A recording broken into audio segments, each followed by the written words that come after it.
में आप लोग जो है अभी तक नहीं साबित कर पाए कि वो गलत है। बताएँ पंकज पटेल।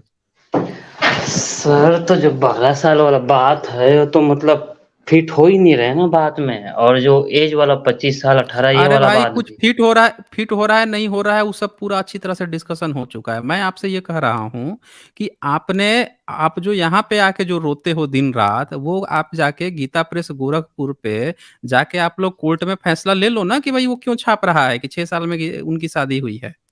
ये बात जाके वहां से आप लोगों को ले लेना चाहिए। नास्तिक का काम थोड़ा है आपके धर्म ग्रंथ को लिखना। आप लोग धर्म ग्रंथ लिखते, आप भी नहीं लिखते हो, आप तो पटेल हो ना, पटेल कहाँ धर्म ग्रंथ लिखेगा, आपको तो इजाजत नहीं थी। आप ही के तो कान में शीशा पिघला के डालने की बात है। हैं, सुन लिए तो कान में शीशा पिघला के फिर भी आज पता नहीं कौन सा ब्राह्मणवाद आपके अंदर जगा हुआ है, चले हैं सेव करने के लिए। हाँ ठीक है, सुनेंगे सुनेंगे सुनेंगे, थोड़ा रुक जाइए, सुन लेंगे।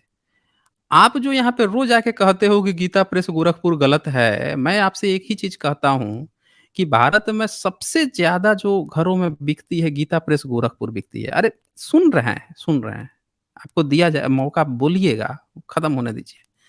तो आप लोग इतने दिन से क्यों नहीं जाके उसको वो कर लेते हो कि भैया गीता प्रेस गोरखपुर गलत है, हम लोग भी मान लेते, सुप्रीम कोर्ट या कोर्ट जो है वो कह देती कि हाँ भाई गीता प्रेस गोरखपुर जो है वो गलत है, उसकी बात नहीं मानी जाएगी। वो बता देता, डिसाइड कर देता। भारत का जो सरकार है या भारत का जो जो आपके जुडिशरी सिस्टम है वो बता देती कि भैया कौन सी ऑथेंटिक किताब है। आपके धर्म ग्रंथ की ऑथेंटिक किताब वो डिसाइड तो हो जाए। जितने लोग हैं सब छाप रहे हैं, हर घर में छाप रहा है। आप लोग आपस में आप आओगे, आप कहोगे कि भाई वो वाला प्रकाशन अच्छा है, वो आके कहेगा वो वाला प्रकाशन है, वो वाला।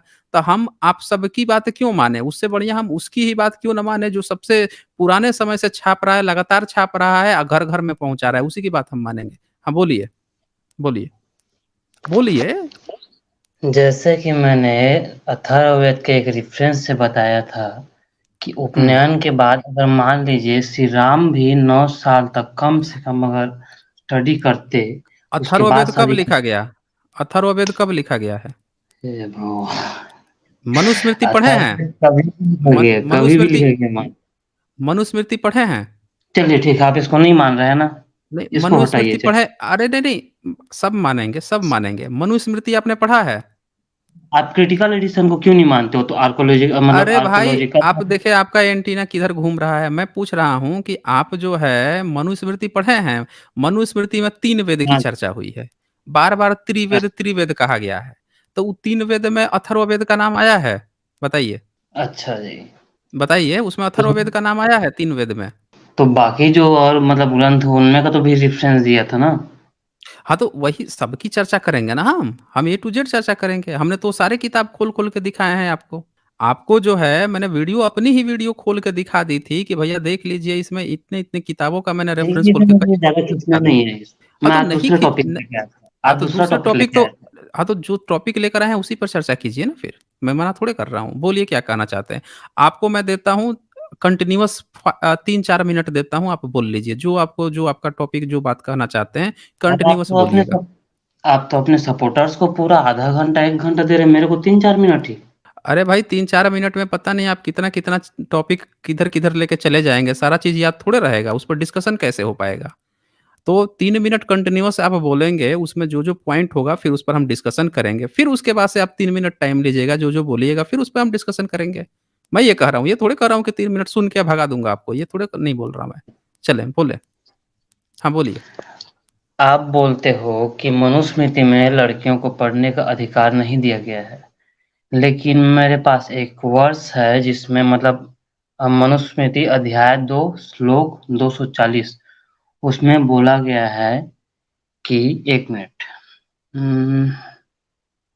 हाँ, स्त्री रत्न, विद्या, धर्म, शौच, सुभाषित और अनेक प्रकार के शिल्प, कला कौशल, चित्र लेखन आदि सब से लेना चाहिए, मतलब सब सीख लेना चाहिए बोल रही है इसमें। स्त्री जो है उसको पढ़ने का भी, विद्या ग्रहण करने का, धर्म का, हर चीज़ का मतलब अधिकार दिया गया है इसमें। इसमें चैप्टर 2 का एक कौन सा श्लोक है? चैप्टर 2 का 240। चैप्टर 2 का 240। 240। हाँ, बोलिए क्या लिखा है इसमें? बोलिए, बोलिए। उसमें बोला गया है कि फिर से आना पड़ेगा उसमें। अभी भी बोलिए। हाँ, ठीक। स्त्री और दूसरा वाला रत्न है, विद्या है, धर्म, शौच, सुभाषित और अनेक प्रकार के शिल्प, कला कौशल, चित्रलेखनादि सब से लेना चाहिए। मतलब विद्या हो, धर्म हो, रत्न हो, शौच हो, जो भी हो, सबसे लेना चाहिए। स्त्रियों को बोला गया है ऐसा। ये कौन बोला है आपको कि स्त्रियों के लिए बोला गया है ये? ये कौन बता दिया आपसे? ये मनुस्मृति में लिखा गया है। अरे भाई, तो ये कहाँ लिखा है कि ये स्त्रियों के लिए बोला गया है? आप सही से पढ़े नहीं हैं लगता है। कैसे? अरे भाई, वो स्त्रियों के लिए कहाँ कहा गया है? आप कैसी बात कर रहे हैं? क्या लिखा है बताइए? दिखा देता हूँ, बोलना क्या है, पूरा खोल के ही दिखा देता हूँ। यहीं पे ओपन करता हूँ, मैं दिखा देता हूँ, सब लोगों को दिख जाएगा। उसमें बात ही कुछ और चल रही है, पता नहीं आपको कौन कहाँ से पकड़ाता है। आप बार बार आ तो जाते हैं, लेकिन आप जो है सही से तैयार होके नहीं आते हैं। हाँ, ये आ तो गया है, दिखा रहा हूँ, रुक जाइए। आपने कितना बोला? 240 बोला ना? तो ये रहा आपका श्लोक। हम्म, पढ़िए तो क्या लिखा हुआ है, आप ही पढ़ के सुनाइए। तो कहाँ इसमें स्त्रियों के लिए लिखा हुआ है? पढ़िए जरा क्या लिखा हुआ है। एक मिनट, एक मिनट। स्त्री रत्न, विद्या, धन, पतिव्रता, अच्छे अच्छे वचन, अनेक प्रकार की कारीगरी, ये सब जहाँ से प्राप्त हो ले आना चाहिए। वही तो बोला गया, सेम चीज। तो आपको लगता है आपको नहीं सही से समझ में आता है कि क्या लिखा हुआ है? हम्म, आप बताइए। अच्छा, ये बताइए, आपका कितना एजुकेशन है? मेरा अभी बीएड चल रहा है अभी। बीएड चल रहा है, बताइए। और आप जो है इसका सही से देखें, यहाँ पे क्या लिखा है? 240, इसमें लिखा है स्त्री, कौमा, रत्न, कौमा, विद्या, कौमा, धन, कौमा, पतिव्रता, अच्छे वचन, अनेक प्रकार की कारीगरी, ये सब जहाँ से प्राप्त हो ले आना चाहिए। यानी यहाँ पे ये कहा जा रहा है कि स्त्री ही क्यों ना हो, वो भी अगर कहीं से मिल रही है, जहाँ से प्राप्त हो रही है, तो उसको ले आने की बात है। रत्न की भी बात है, विद्या की भी बात है, धन की बात है कि कहीं से भी मिल रहा हो। तो ये तो इस श्लोक से तो ये पता चलता है कि आपके मनुस्मृति वाला तो पक्का ठरकी ही रहा होगा। ये तो बोल रहा है कि स्त्री कहीं से भी मिल रही है, उसको लेके आना चाहिए। ये तो और खतरनाक बात कर दिया। आप जो एक व्यक्ति जो श्लोक हैं, और है। आप बता रहे थे कि स्त्री को विद्या लेने की बात ली गई है। आई तो कह रहा है स्त्री ही जहाँ से मिले उठा लाओ उसको। ये तो आप एक कहाँ श्लोक और है। इतना खतरनाक लेके आते हैं भाई साहब, हैं? कमाल कर दिया आपने तो। बताइए। एक श्लोक और है। एक और श्लोक है, बोलिए कौन-सा श्लोक है जी? वो भी बोल दीजिए। यजुर्वेद 14:1 उसमें बोला अब गया है। देखिए पढ़ने का फिर आप। साबित करना है ना, पढ़ने का साबित करना है मेरे को। हाँ, तो शेयर कीजिए कहाँ पे यजुर्वेद का 14:1 में क्या कौन लिखा से हूँ है? ना सर, कौन से हूँ आप देखिए ना, यजुर्वेद 1 खोलिए। यजुर्वेद का कौन-सा बताया आपने? 14:1 बताया। ये दयानंद सरस्वती जी का ट्रांसलेशन है ये। 14:1 दयानंद सरस्वती का तब खोलना पड़ेगा, उन्होंने एक ही में सारा चीज़ तो घसीट मार रखा है। पहले आप बता दिया कीजिए ना कि आपको कौन-कौन से श्लोक चाहिए, तो मैं ही निकाल के रखा करूँगा उसको। क्योंकि उन्होंने एक ही बुक में सारा घसीट के रखा हुआ है, या फिर आप खुद लेके आया कीजिए। चलिए ख़ैर बताइए क्या लिखा हुआ है? अच्छा, दयानंद सरस्वती का आप दिखा रहे हैं। जी। तो भाई साहब, फिर तो मैं चुतियार्थ प्रकाश खोल दूँगा मैं। दयानंद सरस्वती के सारे उनके जितने भी अनुवाद हैं, वो भी खोल के बैठा दूँगा मैं। ठीक है, अभी जो लिखा है वो पढ़ूँ? चले पढ़िए, पढ़िए क्या लिखा हुआ है? पढ़ लीजिए। विदुषी पढ़ाने और उपदेश करने हारी स्त्रियों को योग्य है कि कुमारी कन्याओं को ब्रह्मचर्य अवस्था में गृह श्रम और धर्म शिक्षा दे के इनको श्रेष्ठ करे। इसमें बोला गया है पहली बात तो मतलब जो ये विदुषी लड़के हैं उनको मतलब एक इंटेलिजेंट मतलब ऐसे होता है इनका थोड़ा परिभाषा, गूगल किया हूँ और देखा भी हूँ, थोड़ा समझा भी हूँ दूसरे श्लोक से। तो विदुषी लड़कियों को मतलब इंटेलिजेंट बोला गया है। विदुषी पढ़ाने और उपदेश करनेहारी स्त्रियों को योग्य है कि कुमारी कन्याओं को ब्रह्मचर्य अवस्था में गृहश्रम और धर्म शिक्षा दे के इनको श्रेष्ठ करे, ऐसा बोला गया है। मतलब लड़कियों को यहाँ पे मतलब गृहश्रम भी करना है, मतलब ब्रह्मचर्य फॉलो करते हुए धर्म शिक्षा देने के भी मतलब देकर इनको श्रेष्ठ करने को भी बोला गया है लड़कियों को। आप कह रहे हैं कि दयानंद सरस्वती के बारे में मैं अभी आपको खोल के दिखाता हूँ। दयानंद सरस्वती तो स्त्रियों से सीधे नियोग की बातें करते थे कि स्त्रियां जो हैं अच्छा, उनका विधवा हो जाए तो उनको सीधे सीधे नियोग करो। आप पता नहीं क्या बता रहे हैं। लीजिए, आपका वेद ही खोल दिया मैंने। ये लीजिए, वेद ही उठा लिया आप। मैं अभी जो मेहनत कर बोला उस रहे पर हैं। तो बात कीजिए। हाँ, तो नियोग वही के बात बारे में कर रहा बात हूँ नहीं ना। करते हैं। तो कहाँ कहाँ आपके स्त्री कहीं शिक्षा की बात ही नहीं है, पूरे वेद में कहीं नहीं है। देखिए ना, ये तो आपका वेद जो है क्या है, ये निरुक्त 3:14-15 आपके दयानंद सरस्वती का है। ये तो सीधे नियोग बोल रहे हैं, पुनर्विवाह का निषेध बोल रहे हैं। आप जो बोल अच्छा, रहे हैं कि उनको उसके लिए क्या नाम है, स्त्री को इन्होंने हक दिया है, हक कुछ नहीं दिया है, सिर्फ शोषण का विषय रहा। पढ़ने की बात कर रहे हैं, एक जगह पढ़ने की बात नहीं है। इन्होंने विशुद्ध मनुस्मृति लिख ली, क्या-क्या लिख लिया मनुस्मृति, कहीं एक जगह स्त्री को पढ़ने का हक नहीं दिया है। वेद में कहीं पढ़ने का हक नहीं है। ये देखिए आपके वेद में क्या लिख रहा है, पुनर्विवाह का निषेध। बताइए कोई स्त्री जो है कौन सा श्लोक है वो पहला वि वाला? कौन? ये ये पहला। ये हाँ, दयानंद सरस्वती का ऋग्वेद भाष्य भूमिका बुक है और उसमें उन्होंने एक चैप्टर लिखा है, शुरू से दिखा देता हूँ आपको। ये पूरा चैप्टर पुनर्विवाह का नाम अवस्था। ही है। हाँ, पूरा चैप्टर का नाम है नियोग विषयः संक्षेपतः। नियोग क्या होता है, पुनर्विवाह क्या होता है, और इसमें स्त्री को इन्होंने कहा है कि स्त्री जो है पुनर्विवाह का निषेध, जवान स्त्री भी मर जाए तो उसको दोबारा शादी नहीं करना है। उस व्यक्ति को आप बोल रहे हो कि वो पढ़ने का दे देगा एजुकेशन, एजुकेशन का शिक्षा कहाँ दे पे? देगा ये। हैं, ये क्या कहाँ लिख पे रहे हैं, बताइए? जैसे विधवा, ये देखिए लिखे क्या लिख रहा है, जैसे विधवा स्त्री देवर के साथ संतानोत्पत्ति करती है। अब बताइए, विधवा स्त्री है, देवर के साथ संतान उत्पन्न कर देगी। आज की डेट में कोई पुनर्विवाह वाला, स्त्री जो है, पुनर्विवाह। अरे पुनर्विवाह थोड़े हो रहा है, पुनर्विवाह है ही नहीं, तो एथी है, वो वाला जो निषेध मैं है। बोले उसको बताइए। क्या पुनर्विवाह का क्या सुनना चाह रहे हैं? पुनर्विवाह एक कर ही नहीं सकती वो वाला। कहाँ है, लीजिए ना, देखिए यहाँ पे, पढ़िए यहाँ पे, ये पढ़िए, ये इसको लास्ट पैरा पढ़िए, इसमें देखिए क्या लिखा है, दिख रहा है स्क्रीन पे? वेदों पढ़िए में लास्ट पुरुष पैरा। वेदों में पुरुष विवाह विषय में एक ही वचन के प्रयोग करने से यह निश्चित हुआ है कि वेद रीति से एक पुरुष के लिए एक ही स्त्री और एक ही स्त्री के लिए एक ही पुरुष होना चाहिए, अधिक नहीं। और न कभी इन द्विजों का यहाँ पे तो ये बोला गया है कि एक स्त्री के लिए एक पुरुष और एक पुरुष के लिए एक स्त्री, उसके बाद और शादी नहीं करना चाहिए, ये बोला गया है, ना कि पुनर्विवाह के लिए पूरी तरह से मना किया गया है। अरे भाई साहब, आप कौन से, इसीलिए पूछा मैंने कि आप कौन सी क्लास तक पढ़ाई किए हो। आप क्लास नहीं, गिलास तक पढ़ाई किए हो, मुझे तो यही लग रहा है। यहाँ पे लिख अब रहा है कि सुनिए। वेदों में पुरुष, शांति से सुने, हाँ, यहाँ पे लिखा है कि वेदों में पुरुष और स्त्री के विवाह विषय में एक ही वचन के प्रयोग करने से यह निश्चित हुआ है कि वेद रीति से एक पुरुष के लिए एक ही स्त्री और एक स्त्री के लिए एक ही पुरुष होना चाहिए।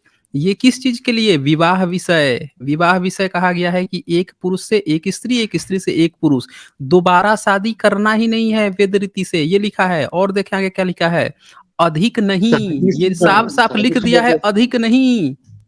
यहाँ पे लिख दिया है अधिक नहीं, अधिक नहीं शादी शादीशुदा करना जो है। होता अरे भाई शादीशुदा जो शादीशुदा, होता अरे भाई साहब, शादी, ये कौन नियम बनाएगा कि शादीशुदा मल्टीपल शादी होता है? कैसी बेवकूफ बड़ी बात कर रहे हैं। और सुने यहाँ पे, और और यहाँ न पे ये भी कभी इन बोला गया द्विजों है। का, अरे सुन लो भाई, पटेल महोदय, पटेल महोदय, सुन लो, यहाँ पे पूरा नहीं सुनते हो, नीचे वाला स्टेटमेंट पढ़ो। और न कभी इन द्विजों का पुनर्विवाह या वियोग होना चाहिए। सुन लिया आपने? इनका पुनर्विवाह इन द्विजों का नहीं होना चाहिए, ये लिखा है। आप ये सुनेंगे पहले आप। बताओ कि आप कौन से वर्ण में आते हो, पहले ये क्लियर करो मुझे। शूद्र। कौन से वर्ण में आते हो? शूद्र। शूद्र में आते हो। हुँ। शूद्र के लिए पढ़े हो ना? मनुस्मृति पढ़े हो कि नहीं? शूद्र के लिए क्या-क्या नियम है? क्या-क्या बोले गए हैं? वो तो बाद में देखेंगे, पहले इस टॉपिक को हुँ। क्लियर कर लेते हैं। नहीं, अगर नहीं, यहाँ शूद्र में पर आते हो, इसी को क्लियर कर रहे हैं। यहाँ तो लिखा तो है, "न कभी इन द्विजों का पुनर्विवाह व वियोग होना चाहिए।" लिख तो दिया कि इन पुनर्विवाह नहीं होना चाहिए। "न कभी इन द्विजों का पुनर्विवाह या वियोग होना चाहिए।" आप बोल रहे हो कि लिखा ही हुआ नहीं है। अरे कौन से आप यूनिवर्सिटी से व्हाट्सएप व्हाट्सएप से पढ़ के आते हो क्या यहाँ डिबेट करने के लिए? हुँ? एक बार सर अच्छा एक चीज़ बताओ प्लीज़। मुझे, आप कोई आप आपके घर में कोई रेशनल व्यक्ति है या सब लोग आप ही की तरह हैं? सब लोग भगवान पे बिलीव करते हैं। सब लोग भगवान पे बिलीव करते हैं, आप वेद बचाने पहुँच जाते हैं। अच्छा आपके पटेल में से कितने लोगों ने धार्मिक पुस्तक लिखी है? ये बताओ मुझे। अरे सुन लेंगे इसको आपकी पहले बात। अरे मेरे इसको को भी क्लियर कर इतिहास का नहीं पता। नहीं पता है एक तो बार सुनो ना मेरी बात। हाँ, मेरी भी बात सुनो ना। हम उसी पे तो डिस्कशन कर रहे हैं। आपसे मैं बहुत बार बात कर चुका हूँ। आप इतनी बार यहाँ पे आए हो, बहुत बार बात किया हूँ। तो इसीलिए अब आप आपकी जो प्रॉब्लम क्या है, आपको धर्म ग्रंथ बचाने की ज़रूरत नहीं है। आपकी जो असली प्रॉब्लम है ना, उस पे हम बात करते हैं। सर उसको क्यों आपकी हटाया? असल उस पे क्यों बात करना है? अरे हटा फिर से जोड़ लूँगा ना मैं। आपने कहा कि उसमें नहीं लिखा है, उसमें साफ-साफ लिखा हुआ है। फिर से स्क्रीन शेयर कर देता हूँ। क्या बात करना है? बोलो क्या बात करना है? बोलो आप। यहाँ पे बोला गया है कि द्विजों को पुनर्विवाह नहीं करना है। यहाँ पे ये नहीं बोला गया है कि विधवा को पुनर्विवाह नहीं करना है। अगर आप ये बोलते हो कि मतलब मरने के बाद पुनर्विवाह नहीं करना है, तो यहाँ पे वैसा कुछ लिखा ही नहीं गया है। यहाँ पे द्विजों के लिए बोला गया है। अब बोलिए।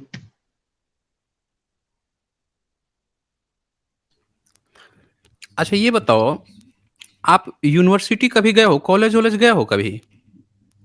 हुँ? यहाँ पे आप गया दयानंद सरस्वती बेवकूफ़ व्यक्ति है। ये लिख रहे हैं कि भई निश्चित हुआ कि वेद रीति से एक पुरुष के लिए एक स्त्री और एक स्त्री के लिए एक पुरुष होना चाहिए, अधिक नहीं। इसका मतलब ही यहाँ पे हो गया कि इनकी शादी एक बार ही होगी। आगे अच्छा, क्या लिखता है? और न कभी क्या लिखता है? और न कभी, आगे भी कभी इन द्विजों का पुनर्विवाह या वियोग होना चाहिए। कि साथ में लिखा पुनर्विवाह और दूसरा क्या लिखा? वियोग। यानी इनका फिर से विवाह, पुनर्विवाह लिखा है। ये नहीं कहा है कि मल्टीपल विवाह, बहुविवाह, बहुविवाह की नहीं बात हो रही है। पुनर्विवाह यानी एक बार विवाह हो चुका है, तो दोबारा विवाह नहीं हो सकता, ये बात लिखा है। और क्या लिखा है? वियोग, यानी कि उनसे हट भी नहीं सकता। समझ रहे हो? यानी कि अगर पति-पत्नी शादी हो गई है, तो वहाँ से वियोग भी नहीं, हट नहीं सकता, ज़िंदगी भर वो पति-पत्नी ही रहेंगे। ये यहाँ पे लिखा हुआ है। यानी पुनर्विवाह तो ऐसे ही खत्म हो गया कि वो दोबारा कभी शादी ही नहीं कर सकते। कोई एक मर भी जाए तो भी नहीं कर सकते। क्लियर क्लियर लिखा हुआ है। सुनिए, अब एकदम सुनिए। क्लियर लिखा हुआ है, क्रिस्टल क्लियर सुनिए, लिखा हुआ है। आप पता नहीं क्या दिमाग सुनिए, लगा रहे हो। हाँ, बताओ। सुनिए अब मैं बोलूँ? और ना कभी उन द्विजों का मतलब कपल ना, उन कपल का ना कभी उन कपल का पुनर्विवाह होना चाहिए, ना तो उनमें से किसी और का पुनर्विवाह होना चाहिए और ना ही उन कपल्स का डाइवोर्स होना चाहिए। यहाँ पे ये कहीं पर भी नहीं बोला गया है कि विधवा को पुनर्विवाह नहीं करना चाहिए, कहीं पर भी। कपल को ना डाइवोर्स करना चाहिए, ना कि ज़रूरी है और ना ही पुनर्विवाह करना चाहिए, इतना बोला गया है। विधवा के लिए ये नहीं बोला गया है कि उनको पुनर्विवाह नहीं करना चाहिए।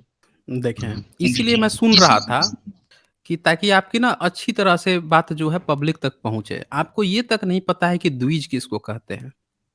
आप शूद्र हो और ज़बरदस्ती जो है ब्राह्मण का धर्म बचाने पहुँच गए हो। आपको द्विज का मतलब नहीं पता है कि द्विज मतलब क्या होता है। आप द्विज मतलब कपल समझ रहे हो। द्विज मतलब कपल नहीं होता है। द्विज मतलब होता है जो क्षत्रिय हो, जो ब्राह्मण हो, जो वैश्य हो। आप शूद्र हो, आप द्विज में नहीं आते हो। आपकी बात नहीं करता है वेद। आपके कान में शीशा पिघला के डालने की बात करता है। आपके लिए क्या बात करता है, वो भी ज़रा शेयर ही करके दिखा देता हूँ। वो क्लियर हो रुकिए, जाएगा। रुकिए इसी टॉपिक पे पहले अरे! ठीक हाँ, है इसी पे ना? करे। अरे भागिए मत, ये यहाँ से कहीं नहीं जाने वाला है। आपके लिए क्या वेद करता है? आप आए हो ना शूद्र बन के, द्विज आपका नहीं मतलब, आप शूद्र, आपको पता था ना। आप दिखाता हूँ, इसको पढ़ के एक बार सुनाइए मुझे। वेद जो है, वेद बचाने आए हो ना, पढ़ के एक बार सुनाओ मुझे, वेद क्या कह रहा है आपके बारे में। पढ़ो प्लीज एक बार। प्लीज। हाँ नहीं, हाँ एक बार नहीं, एक इसको एक बार इसको पढ़ के सुनाओ मुझे। ठीक है ना, प्लीज सर। अरे भाई प्लीज मत कहो, सुनो मेरी बात। आप इसको एक बार पढ़ के बताओ, फिर मैं आपकी बात सुनूंगा। आपकी बात सुना ना मैंने, ऐसा तो नहीं है ओ कि नहीं सुना। हाँ तो इसको पढ़ के एक बार सुनाओ। रुकिए। शूद्र को न वेद सुनने का अधिकार है और न पढ़ने का, न उसके अर्थ समझने का अधिकार है, और न उसके अनुसार अनुष्ठान यज्ञ आदि करने का। यदि वह वेद पढ़ने वालों के पास जाकर उसे सुन ले तो उसके दोनों कानों, रुकिए थोड़ा बड़ा करने दीजिए, छोटा पड़ रहा है। दोनों कानों में शीशा और लाख पिघलाकर भर देनी चाहिए। शूद्र चलता फिरता शमशान होता है, अतः उसके समीप वेद नहीं पढ़ना चाहिए। वेद का उच्चारण करने पर शूद्र की जीभ काट देना चाहिए, और वेद को सुनकर कंठस्थ कर लेने पर उसका शरीर चीर देना चाहिए। शूद्र को ज्ञान नहीं देना चाहिए। Thank you sir. इसको मैं क्लियर कर लूंगा अपने से। कौन सा वर्ष है ये? ब्रह्म सूत्र, ब्रह्म सूत्र है ना? Thank you. अब इसके हाँ, अब थोड़ा सा आराम कीजिए। तो साथियों, आपने देखा ये शूद्र हैं और वेद बचाने आए थे। और इन्होंने शंकराचार्य, जो भारत का पहली बार कहा जाता है कि शंकर ने भारत में पहली बार ब्राह्मणवाद की स्थापना की थी, जिसको प्रछन्न बौद्ध भी कहा गया। वो क्या कहता है, इनके गौतम धर्म सूत्र में भी लिखा है, ये क्या बताता है कि शूद्र को वेद सुनने का अधिकार नहीं है, और ये शूद्र हैं, आए हैं वेद बचाने के लिए। कितनी बड़ी रुकिए सर, विडंबना है। अरे प्लीज रुकिए। देखिए, जब आप बोल रहे थे तो मैंने कुछ बोला क्या आपको? नहीं बोला ना? हाँ तो सुनिए। तो जिन ये शूद्र हैं, और ये जो है ब्राह्मण को जबरदस्ती बाबूजी बना लिए हैं। वो ब्राह्मण जो है कह रहा है कि भाई शूद्र जो है, तुझे वेद सुनने का अधिकार नहीं है, आई वेद बचाने आ गए हैं।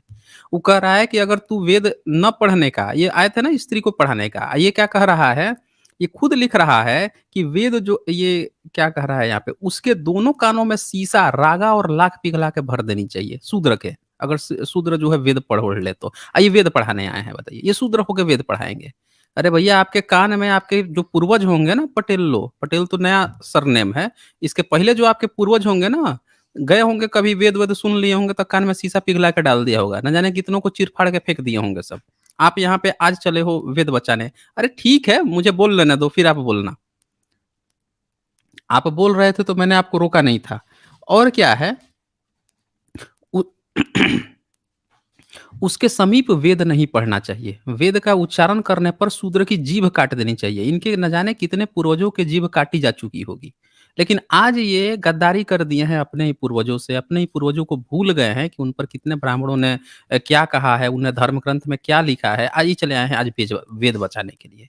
जो अपने को शूद्र कह रहा है, उसको ये नहीं पता है कि वेद में शूद्र की कितनी खाल खींच, वेद क्या पूरे धर्म ग्रंथ में कितनी खाल खींची गई है। और देखें, वेद का उच्चारण करने पर शूद्र की जीभ काट देनी चाहिए, और वेद को सुनकर कंठस्थ कर लेने पर उसका शरीर चीर देना चाहिए। शूद्र को ज्ञान नहीं देना चाहिए। इनके धर्म ग्रंथ जो है कह रहा है शूद्र को ज्ञान नहीं देना चाहिए, और ये आए हैं ज्ञान लेने के लिए। ये ज्ञान देने चले हैं वेद का। आज से ये जो बोल पा रहे हो ना वेद का, ये बाबा साहब का दिया हुआ है। ये ज्योतिराव फूले जी जो है, जो पिछड़े वर्ग से आते थे, उन लोगों की बदौलत आज आप बोल पा रहे हो। अंग्रेज आए थे तब बोल पा रहे हो, नहीं तो जो लिखा हुआ है ना आपके कान में, अभी वेद की बात कर रहे थे ना, यजुर्वेद में ये लिखा है, पकड़ के कान में आपके शीशा पिघला के रागा चीर के डाल दिए होते, सब जी वो काट लिए होते आपकी। आप जो ये बोल भी पा रहे हो, ये सब भी बाबा साहब की विरासत है। तो इसीलिए आप जो है, आपको सुधरने की जरूरत है, आप में सुधार नहीं आ रहा है। ऐसा लग रहा है कि बहुत हैवी डोज जो है आपके यहाँ चल रहा है, आप में सुधार बिल्कुल भी नहीं आ रहा है, आप समझ नहीं पा रहे हो। चले बताएं, इस पर श्लोक पर अपनी टिप्पणी रखें, क्या कहना चाहते हैं? क्या ये क्या ये मनुस्मृति का श्लोक है या दूसरे ग्रंथ का? ब्रह्म सूत्र लिखा है इसमें। मेरे को तो नहीं लगता ये मनुस्मृति का है। अरे मनुस्मृति में भी लिखा है, मनुस्मृति का नहीं दिखाया हूँ। ये ब्रह्मसूत्र का इसलिए दिखाया हूँ कि ब्रह्मसूत्र और ज़्यादा सुनिए, ऑथेंटिक है, क्योंकि कम से कम आप मनुस्मृति को तो जला दिया गया था, ब्रह्मसूत्र को भी जलाया नहीं गया है। गौतम आप धर्मसूत्र में भी ये लिखा हुआ है। और मेरा तो भी बात और सुनिए। हाँ, बोलिए, बोलिए। सर आप टोकते बहुत हो, बोलने दीजिए एक बार। अरे भाई, मैं बोलने ही तो दे आपका रहा हूँ, जब बोल रहे हो तो मैं रोक थोड़े रहा हूँ। आप जब बोल रहे हो तो मैंने तो नहीं रोका, मैं तो बोल रहा हूँ कि आप बोलो, बोलो, खत्म हो जा रहे हो तभी मैं बोल रहा हूँ। बोलो आप, क्या बोलना चाहते हो? बोलो। सुनो, मेरे को अभी फ़िलहाल जितना मेरे को रेफ़रेंस याद है, उसमें से मैं एक रेफ़रेंस बता रहा हूँ। भागवत गीता 4:13 उसमें लिखा है चातुर्वर्ण्यं मया सृष्टं गुण कर्म विभागश। मतलब जो चारों वर्ण हैं, उनको गुण और कर्मों के आधार पर बाँटा गया है। मतलब इससे यह साफ होता है कि जिसका जैसा कर्म रहता है, वो उस वर्ण को प्राप्त होता है। पहला बात, ठीक है? और पहली बात तो ये ब्रह्मसूत्र का है, तो कल मैंने यही रेफ़रेंस सुश्रुत संहिता से दिया था कि 35-29 में मतलब इस एज को इतना बोला गया है, उसको आपने मानने से इनकार कर दिया। तो मैं 1 ब्रह्मसूत्र का मिनट, बात अरे 1 मिनट, 1 मिनट, कहाँ इतना तेज़ी से भागे जा रहे हैं? अभी आपने इस टॉपिक को क्लियर नहीं किया, तब तक आप गीता पे भागे, गीता से आप फिर कहीं और भाग गए। एक-एक करके क्लियर करते हैं ना, गीता वाला भी खोलूँगा अभी। ठीक है, पहले क्लियर इसको करते क्लियर हैं। कीजिए, पहले इसको क्लियर कीजिए कि अगर शूद्र के बारे में ब्रह्मसूत्र में जो शंकराचार्य ने शंकर भाष्य है, अगर ऐसा लिखा है तो ये गलत है कि सही है? पहले ये बताओ आप मुझे। आपको क्या लगता है कोई धर्म ग्रंथ मैं गीता प्रेस का भरोसा नहीं करता, पहली ये पहले बताओ ये सही है कि नहीं है? ये सब मत जाओ कि कहाँ लिखा है, कौन लिखा है, कैसे लिखा है। ये ब्रह्मसूत्र भाष्य में शंकर का भाष्य है। ये ब्राह्मणों ने लिखा है। आपको हक नहीं है। आप तो शूद्र हो ना, शूद्र को तो वेद सुनने का अधिकार नहीं है। आप बता रहे हो कि हम नहीं मानते हैं, आपके मानने ना मानने से क्या फ़र्क पड़ता है? आपको हक ही नहीं है। आपको कुछ नहीं हक है, ये जो ब्राह्मण ने लिख दिया है वही पढ़ना पड़ेगा आपको। आपको नहीं हक है कि आप कह दोगे कि मैं मानता हूँ कि नहीं मानता हूँ। अरे आपके खाक मानने से होता है। आप पहले ये बताओ कि ये ब्रह्मसूत्र भाष्य में जो शंकर ने भाष्य किया है शूद्र के बारे में नहीं मानते हो हिंदी अनुवाद तो संस्कृत अनुवाद पढ़ लो ना। वेद श्रवण प्रतिषेधो प्रतिनिषेधो लिखा तो है प्रतिषेधो। सीधे वेद सुनने का प्रतिषेध कर रहा है, निषेध कर रहा है? वेदाध्ययन प्रतिषेधस दर्ज ज्ञानुष्ठान योश्च प्रतिनिषेध। देखो प्रतिनिषेध प्रतिनिषेध तो कर रहा है। शूद्रस्य स्मर्यर्ते और श्रवण प्रतिनिषद अस्थावतम अस्थायस वेद ये पूरा का पूरा लिखा तो है शूद्र को भी। स्मरण करने से लेकर उसको पढ़ने सब चीज में तो निषेध किया है। तो संस्कृत ही पढ़ लो ना। और आप जो है यहाँ पे ज्ञान दे रहे हो कि हमको उस पे नहीं, अरे वो क्या करेगा, वो श्लोक उठा के हिंदी ही अनुवाद तो करते हैं आपके ब्राह्मण। जब हिंदी अनुवाद नहीं पसंद आ रहा है तो संस्कृत में ही पढ़ लो। तो पहले इसको आप क्लियर करो, फिर मैं आपके गीता पर बात करता हूँ। चलो। बोलूँ? हाँ हाँ, ये बोलो कौन सा बोलो। गीता प्रेस एडिशन है? अरे भाई, गीता प्रेस एडिशन नहीं है, आप किसी भी एडिशन से जहाँ से मन करे वहाँ से उठा लो। ब्रह्मसूत्र का ये शंकर भाष्य है, उठा लो आप ये श्लोक उठा लो, मुझे इसका हिंदी अनुवाद, बताइए, इसका अनुवाद हिंदी अनुवाद किसी भी अपने ब्राह्मण से जाके करवा लेना। आपको तो मेरे बीज तक को का मतलब नहीं पता है। ये गीता प्रेस ये पता नहीं आपके मन में क्या कौन वो बोल दिया है कि गीता प्रेस। गीता प्रेस घर-घर में मिलती है तो लोग इसीलिए उसी को उठा के दिखा देते हैं। आप किसी भी पब्लिकेशन का उठा लेना, कोई महँगा बेचता हो उसका भी उठा के देख लेना। लेकिन ये बताओ मुझे कि अगर ये श्लोक लिखा हुआ है, तो आप जो है क्या है यहाँ पे, क्या कह रहे हो इसका मतलब? बोलो। अगर ये लिखा हुआ है इस श्लोक का, बोल सकता आपके हूँ। बारे में लिखा है, हाँ, बोलो ना आप ही से तो पूछ रहा हूँ मैं। बोलो। बोलने कहाँ दे रहे हो? बार-बार तो म्यूट कर रहे हो। बोलने कहाँ दे रहे हो? देखिए देखिए साथियों, ये बोल रहे हैं कि इनको बोलने कहाँ दे रहे हैं। और देखिए लाइन से मैसेज आ रहा है कि इसको भगाओ, इसको हटाओ, ये टाइम पास कर रहा है। आपके लिए ये सब शब्द आ रहा है। आपको इतना मैं समय दे रहा हूँ, आप जब रुक जा रहे हो तभी बोल रहा हूँ मैं। मैं प्रतिक्रिया पूछ रहा हूँ तो आप प्रेस पूछ रहे हो, गीता प्रेस क्यों टाइम पास कर रहे हो? मैंने आपसे पूछा कि अगर ये जो श्लोक दिया है और इसका अर्थ अगर हिंदी अनुवाद ये लिखा हुआ है, तो इसका आप मतलब बताओ कि ये कितना सही है? आप शूद्र हो ना? आपके लिए लिखा हुआ है आपके धर्म ग्रंथ ने। आप इस पर बोल ही नहीं रहे हो। गीता प्रेस भाग क्यों रहे हो? आप पटेल हो, आपकी नहीं औकात है कि आप संस्कृत ग्रंथों पर कुछ भी बोल सको, कुछ भी लिख सको। आज तक एक पटेल ने एक धर्म ग्रंथ नहीं लिखा होगा। ये लिख तो दिया यहाँ पे, कान में शीशा पिघला के डालता बोल रहा है कोई ज्ञान तक नहीं देना चाहिए। पता लगा लेना आज से 200 साल पहले कितने पटेल लोग पढ़ाई-लिखाई किए थे। पता लगा लेना अभी, तुरंत आपको पता चल जाएगा कि कितने पटेल लोग पढ़े-लिखे होते थे। ये इतिहास है आपका। चलें, बोलिए। पहली हुँ। बात तो ये रहता है कि जो भी बात होता है वेद विरुद्ध होता है, वो गलत होता है, ठीक है? कौन और से मैं कहाँ से आपको ये कौन सिखाया आपको? कौन सिखा दिया ये आपको? मैं एक ये बात कहानी कौन बताता हूँ सिखाया? सिखाया आपको कौन एक ये? अरे श्लोक श्लोक-वश्लोक छोड़ दो ना, आपको तो हक ही नहीं है पढ़ने का। आपको वो तो हक बताता ही हूँ नहीं है। पढ़ने आपको तो हक ही नहीं है पढ़ने का। आप कहाँ से ये सब कहानी बता रहे हो? चलो पहले ये बताओ कि यजुर्वेद ये जो लिखा है उसका क्या मतलब है? यजुर्वेद 26:2 में ये बात साफ-साफ लिखा है कि सभी हुँ। को मतलब पढ़ने का अधिकार है। यहाँ कब पे लिखा आप गया देख था? लीजिए कब लिखा गया था यजुर्वेद? 26 जिस प्रकार कल्याण करने अरे वाली भाई मैं पूछ रहा हूँ यजुर्वेद कब लिखा गया था? आप हैं जी? बोलते हो ना कि कब लिखा गया था यजुर्वेद? आप बोलते हो ना कि वेदों में शूद्रों को पढ़ने का अधिकार नहीं है, तो यहाँ पे ये बोल अरे रहा है भाई, दोस्तों अरे मैं पूछ रहा हूँ कब लिखा गया था यजुर्वेद? तभी तो पता चलेगा ना कि आप जो बोल रहे हो कितना सही है। आपको ये जानना है कि वेदों में पढ़ने का अधिकार है या नहीं? या फिर कब अरे लिखा सब गया था जान लेंगे, सब जान जाएँगे। पहले ये तो बताओ कब मुझे वो नहीं लिखा गया पता था? नहीं मुझे नहीं पता है पता। तो कैसे बताओगे फिर? जब यही नहीं पता है कब लिखा गया था, कल को आप कुछ भी लिख के लाके दे दोगे। दयानंद सरस्वती जो है 1879 में लिखता है, 83 में लिखता है, 1883 में वेद लिखता है, वो सही हो जाएगा। इतने साल से जो चल रहा था वही गलत हो जाएगा। हैं?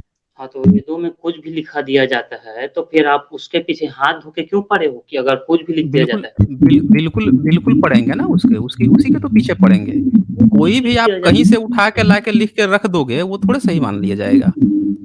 आप जो है आपका दयानंद सरस्वती जो है महिदर ऊवट सायण को गाली दे रहा है। कह रहा है कि महिदर ऊवट सायण जो है, जो पहले भाष्यकार हैं वेद के, वो सब गलत लिखते थे। तो उस अच्छा वो तो ठीक खुद है। ही कह रहा है कि जो पुराने भाष्यकार हैं वेद के सब गलत लिखते थे, आपका यही सही है। तो जो हम लोग वे कैसे मान लेंगे? जो ओरिजिनल यजुर्वेद है उसको उसका लिंक दे दीजिए उस बुक उसमें से ही ओरिजिनल दिखा क्या दूँगा। होता है? क्या ओरिजिनल होता है? बताइए ना मुझे आपको क्या पता है ओरिजिनल क्या ना होता है? कौन सा ओरिजिनल है? यही तो पूछ रहा हूँ कि पहली बार वेद कब लिखा गया? यही तो मैं पूछ रहा हूँ, आप बता नहीं रहे हैं। उसका नहीं पता ना, लेकिन आप यजुर्वेद का ही पूछ रहे हैं ना, वेद कब लिखा गया वो पूछ रहे हैं आप, तो उसका बता रहा हुँ। हूँ वेद का, यजुर्वेद में कि हाँ, पढ़ने बताओ का ना कब अधिकार लि अरे भाई जब आपको पढ़ने का अधिकार नहीं था, किसी शूद्र को पढ़ने का अधिकार नहीं था, क्षत्रिय वेद लिख नहीं सकता था, वैश्य लिख नहीं सकता था, सिर्फ़ ब्राह्मण लिख सकता था, तो आपको कैसे पता है कि कौन-सा ब्राह्मण ने कब लिखा, कैसे लिखा, कौन-सा सही है? ये आप कौन होते हो डिसाइड करने वाले? चले आए हो यहाँ वेद बचाने के लिए। आप नहीं कुछ कर पा रहे हो, आपके सामने ये लिखा हुआ है शंकर भाष्य में कि आपका शीशा पिघला के डाल देने की बात कही है और ये भी लिखा है कि शूद्र को ज्ञान नहीं देना चाहिए, तब भी आपको शर्म नहीं आ रही है, आप चले आए हो उसी को बचाने के लिए। तो वेद में अभी लिखा की है बात यहाँ पे अरे शांत रहो यार, वेद शांत का रहो थोड़ा। रेफरेंस दिखा रहा हूँ मैं वेद का। अरे वेद आप नहीं रेफ़रेंस दे पाओगे वेद का रेफ़रेंस देने आए हैं। आपको कह आप रहा है ये दीजिए शीशा वेद पिघला के डाल देगा, आप वेद का रेफ़रेंस चले आए हो देने के लिए। अब थोड़ा रुको आराम से यहाँ पे थोड़ा आराम से रुको। या तो शेयर कर दो, तो दिखा दूँगा मैं। आप शेयर करो यहाँ पे। नहीं शेयर करोगे तो मुज़बानी नहीं चलेगी कि मुँह से कुछ भी बोल दिए आप सोच रहे हो कि हम लोग रेफ़रेंस मान लेंगे, ये सब नहीं चलेगा। अब आते हैं आपके उस गीता वाले पे। जो आप गीता बता रहे थे, कौन-सा चैप्टर का बता रहे थे, वो भी शेयर करके सबको दिखाता हूँ 1 मिनट। कौन-सा श्लोक बता रहे थे? हुँ, आप ये बताओ तो ज़रा कौन-सा श्लोक बता रहे थे गीता में? आपका जीमेल तो शेयर कर दूँगा। जीमेल अकाउंट बताओ ईमेल अकाउंट शेयर कर देता हूँ अभी, तुरंत, इ इंस इंस्टेंटली। इंस्टा पे कर दो, इंस्टा पे शेयर कर दो, यहाँ पे कर दूँगा मैं शेयर। या फिर यहाँ प्राइवेट चैट में लिंक डाल दो, मैं यहाँ से शेयर कर दूँगा।